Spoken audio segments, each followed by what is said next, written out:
So guys, ito yung KX Enforcer Droid by Hot Toys. I-unbox natin siya para makita natin yung details niya. Ito yung ano niya, art box niya. So ito yung KX Droid. Ang difference niya kay K2SO ay meron siyang long rifle, tsaka meron siyang extra Mandalorian head, then meron din siyang base na detailed. Yung ano niya, yung box niya, medyo malaki dun sa normal ones na nirelease ng Hot Toys. Yung condition niya is mint pa. Ito yung ano niya, pistol. Then ito yung long rifle niya, maganda. Ito yung antena sa likod niya, yung kinakabit. Ayan, medyo maliit lang, tsaka fragile siya. So, kailangan ingatan to.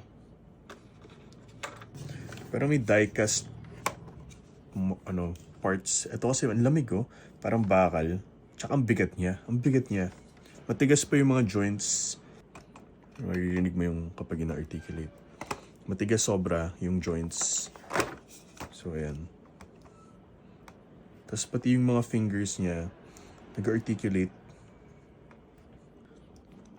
Lahat yan, nag-articulate. Pati ito yung ulo niya. Yan yung ulo niya.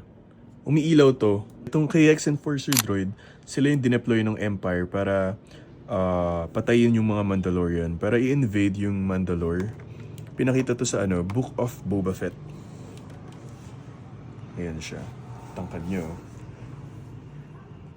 Comparison sa normal Hot Toys. Sobrang tangkad niya.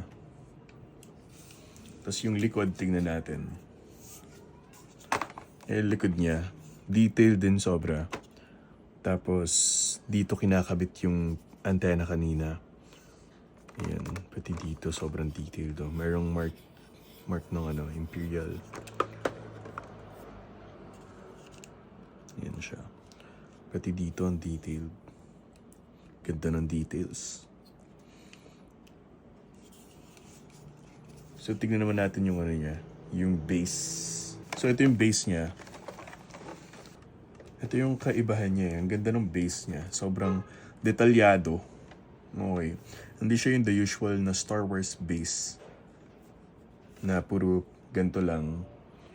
Puro ganyan. Hindi siya yung usual na Star Wars base. Ito parang rubble. Parang nasa battlefield ka talaga eh. Itong base na to is yung base ata ng Mandalore, floor ng Mandalore habang ini-invade nila yung Mandalore. So, ayun, ganda. Tignan naman natin yung tignan naman natin yung extra helmet ng Mandalorian. Ito, patay na Mandalorian. Kasama talaga yan. Kasi, di ba, in-invade nila yung Mandalore. So, may mga Mandalorian silang pinatay. Kasama yung helmet na to. Ayun, ang ganda. Ipapatong mo lang dito sa base. Ayun. So, bali yun lang yung inclusion niya. Then, meron tayong extra battery dito. 3. Okay to. Ayun. Ang tigas. Argo. Yeah. Nakatakot i-articulate to. Kasi tigas pa. Ito rin articulating. Pati itong head. Ayun siya. Okay. Palitan natin. So, kung gusto nyo to, PM lang kayo sa page. Ayan. Ngayon lang nakaka-unbox ng ganito KX Enforcer Droid.